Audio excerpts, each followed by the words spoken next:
all of your work and Mr. Golden's work on this bill. It's one of the most important bills that we'll be dealing with, and I'm hopeful that it will retain its bipartisan form as we proceed.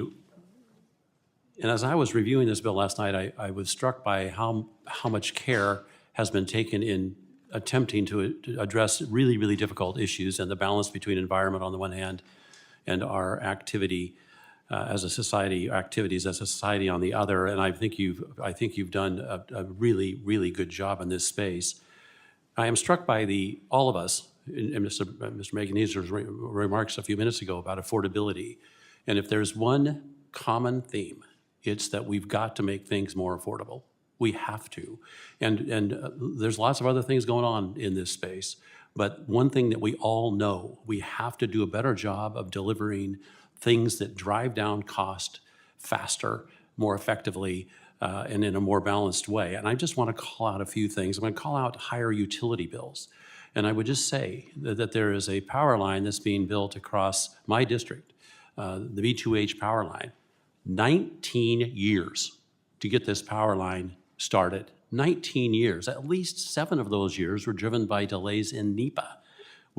So what people want to know why we're having higher electrical costs is because in a significant part of NEPA. Higher freight bills. No one seems to want to talk about the fact that if we don't have roads and bridges, we're not going to have the ability to deliver stuff that people need in the grocery stores. And those higher freight bills are being driven in significant part by NEPA because of the delays in trying to build our freeways. I'm from Oregon, so I just want to talk about timber removal. We have enormous amounts of timber in Oregon, and a lot of it's been burning up. And why? Because we can't get into the woods because of NEPA. So we all agree on the fact that we need to do these things, and this law is being used as a means of stopping activities that must be happening if we're going to protect the people of the United States. I just want to talk about smoke for a moment and the cost of smoke to individuals in Oregon. The smoke from these fires damaged grapes, and as a result, there was a lawsuit filed against Pacific Corp.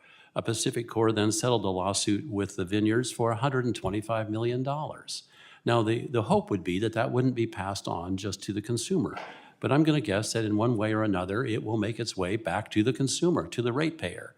Okay, well, why wasn't the fuel removed from the forest? And the answer again would be NEPA. I have seen these plans for timber sales that the Forest Service and the Bureau of Land Management have literally spent years designing because they're trying to anticipate the impossible. That is the subjective analysis then applied by a court. Contrary to what the ranking member is suggesting, judicial review should not be a normal thing. It should not be anticipated an every time event. It's not right that we would say, well, we're going to go through this process, then we're going to go to court. That is wrong. And so to the extent that we can avoid that, we should, and I think this bill goes in a long way in that direction. I just want to say, Mr. Chair, I deeply appreciate the work that you and Mr. Golden and others have done on this bill. It's an absolute essential effort. I appreciate it. I urge everyone to vote yes for it. Thank you.